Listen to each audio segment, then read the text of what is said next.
Warning, despite the subject matter at the focus of these videos, my reviews are not intended for viewers under the age of 13, so if you're not of age, turn off the video now. Are they gone? Great, let's get to the intro already.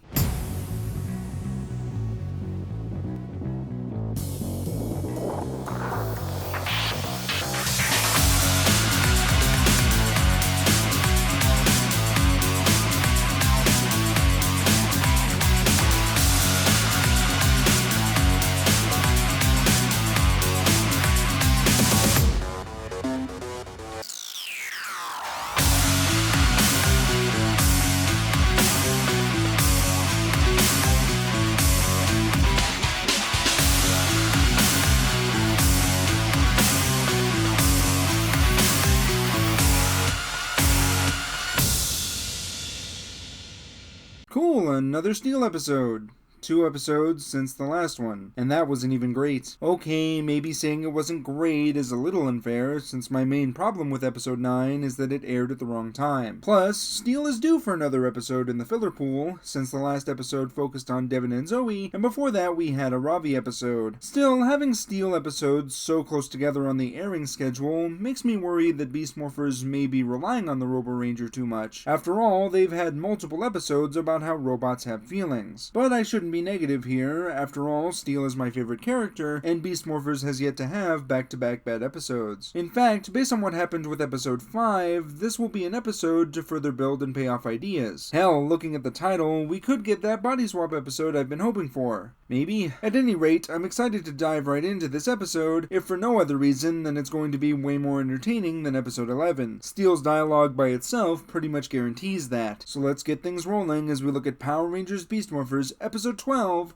Real Steel. The episode opens with Nate putting more Morphex into Cheetah Claw weapons while Steel sits there bored out of his metallic skull. Steel insists that now he and Nate should do something fun like snow skiing or snorkeling, and even though Nate tries to explain the fun of science, Steel pretends to be asleep. This leads Nate to say that the activities Steel mentioned won't make him more human, so Steel goes to talk to an entering Devin as Zoe talks to Nate. The Yellow Ranger says that Steel just wants to explore, adding that Nate should take a break and hang out with them, but just as Nate's about to suggest something fun to Steel, he sees the Silver Ranger talking to Devin about basketball. Steel joyously announces that the Red Ranger is going to teach him how to play the sport, and as they leave, Zoe suggests that Nate play with them, but the scientist says he has work to do. Meanwhile, Blaze teleports behind a guy loading a copier, making me seriously question how the avatars can be so stealthy around civilians, but that's not important now since Blaze creates a Robotron from the copier. Clonetron can look like anyone he scans, and after he demonstrates this power, we cut back to GB. Steel had his basketball lesson cut short after he tried to headbutt the ball, but he uses Nate's air compressor to reinflate it for Devin. Unfortunately, Steel was too distracted by pizza to keep an eye on the ball, causing it to fly around the room, knocking things all over Nate's lab. Steel catches the ball, but nearly knocks over the Cheetah Claws in the process, causing Nate to go ballistic. This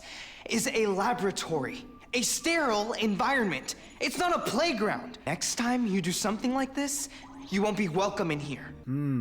Turns out having siblings isn't all sunshine and rainbows. To make matters worse, the Rangers are called to deal with Blaze and his Robotron, but when they arrive on the scene, the team can't find the baddies. Blaze appears to distract the Rangers, long enough for Clonetron to scan Nate, but Ravi soon notices the Robotron, so Blaze calls Tronics and the battle begins. During the fight, Nate asks for help, but sees his brother running to Devin's aid, and after Blaze retreats, Nate goes toe-to-toe with Clonetron. Steel gets ready to blast the Robotron, but can't get a clean shot and ends up nearly hitting Nate after a Tronic bumps into him. Nate is more concerned with yelling at Steel about the near miss, causing the Robotron to escape, but the Gold Ranger blames everything on his silver sibling. When they get back to base, Nate and Steel are scolded by Commander Shaw for their unprofessional conduct in battle, with the commander saying the two need to work things out. Steel offers a handshake to Nate, but before he accepts, Devin comes in with a new basketball, so Nate leaves to pick up some materials. With Nate gone, Blaze and Clonetron put their plan into action, with the Robotron disguising himself as Nate so he can destroy the computer that controls the Megazord. That's not what the villains have been trying to do these last few episodes, but it's still something, I guess. Robo-Nate runs into Steel, who gives a heartfelt apology for what happened in the lab earlier, and after making Silver promise never to blast him again, the fake scientist accepts the apology. Steel then runs off to grab the supplies Nate picked up, but when he gets to the car, the real Nate says that he can manage and says Silver would rather be playing basketball. This whole ordeal happens in front of the others, who are playing basketball, so Zoe leaves to talk to Nate while Steel Steel stands there in total confusion. Zoe asks Nate what his deal is, since he's never acted like this with anyone else before.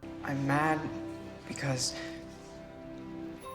I don't know how to play basketball, or baseball, or football. I've spent my entire life in that lab wishing that I had a brother to do things with.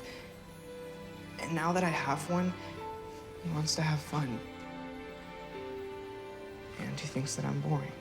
Also doesn't help that your robo-brother has your dormant personality. As Steel digests all of this, he sees the other Nate walking through the halls, so he follows him to the computer room. Before the imposter Nate can destroy the Zord computer, Steel stops him, having figured out the Robotron's evil scheme. And after he shoots the baddie, Steel calls for backup on the security cameras. The other Rangers enter just as two Steels are fighting each other, with each trying to convince the team that they're the real Steel. Of course, Steel could prove he's the real one by morphing, since it's not clear if Clonetron could do that, but a heartfelt apology to the actual Nate works just as well. This moment of brotherly love is broken up by Clonetron, who starts firing at everyone with Steel's blaster and runs off after he destroys the Zord computer. Nate starts to panic since the team won't be able to deploy their Zords, but Steel says the Gold Ranger can fix anything, adding that he'll help his brother. Zoe, Ravi, and Devin go after Clonetron, who they find easily before morphing into action. While that's going on, Scrozzle deploys a Gigadrone to attack the city since the Rangers are Zordless, but he doesn't work fast enough since the Red Racer Zord's deployment system is up and running right after the Gigadrone detectors go off. Devin leaves Clonetron to Yellow and Blue so he can face the Gigadrone, and the Robotron is taken out just as Nate gets the Jackrabbit and Gorilla Zords online. Zoe and Ravi show up to the battle, only to find two Razor Zords locked in combat, and with no other option, Zoe fires at both enough for the Gigadrone to go back to normal. Now that they know their target, the Rangers form the Megazord and make quick work of the Gigadrone. After the fight, Steel sees Nate throwing paper into a trash can, so he tries to convince the scientist to play basketball with him, and as they talk, Nate apologizes for not telling Steel he couldn't play sports earlier. The scientist goes on to say that he was embarrassed, which is why he sticks to science, so Steel tells Nate that learning how to play basketball is a science in its own way. This convinces the Gold Ranger to finally join the others for a game, where Steel showcases his signature move, which is to throw Nate into the basket while he holds the ball. Nate, Steel, and Ben celebrate their victory, and the episode ends with Zoe confused since the team with the robot is losing by 20 points. This episode is good filler if nothing else. In fact, this episode is the best kind of filler because it provides character growth for the Gold and Silver Rangers. Building off an idea that was set up back in episode 3, this episode showcases the negative aspects of having a sibling. To my knowledge, this is an area that Power Rangers hasn't touched all that often, and that's a real shame because a lot of relatable stories can be mined from it. Hell, Brody and Lee Vaden basically cried out for a sibling story arc that never materialized, but I digress. Since this is relatively new territory for the show, it allows Beast Morphers to explore the concept on relatable terms. Let's go play together and stay out of my room being notable examples of this. It's fitting that Nate is seen as the antagonist here since he was the one who wanted a brother so badly in the first place. But Nate didn't account that his sibling, be he robotic or not, was going to have different interests to his own. That's another part of relatability in this episode because usually when people hear they are getting a brother/sister, they tend to idealize what that experience is going to be like and often see the sibling as a mini clone of themselves. In that respect, it's clever that the Robotron this time around can clone himself to look like anyone. Sure, the metaphor would have worked better if Steel or Nate could determine who the fake was a lot quicker, but they are in the middle of a fight, so it makes sense that Steel in particular would look for any way to make his brother happy and ignore any differences in behavior. It also helps that Steel, by his own admission, isn't the smartest tool in the shed. The episode also touches on the dangers of jealousy, and I like how subtle they are about it. They don't come right out and say that Nate is jealous of Steel's bond with Devin, but you can tell by the way he looks at the two together that the Gold Ranger is green with evil.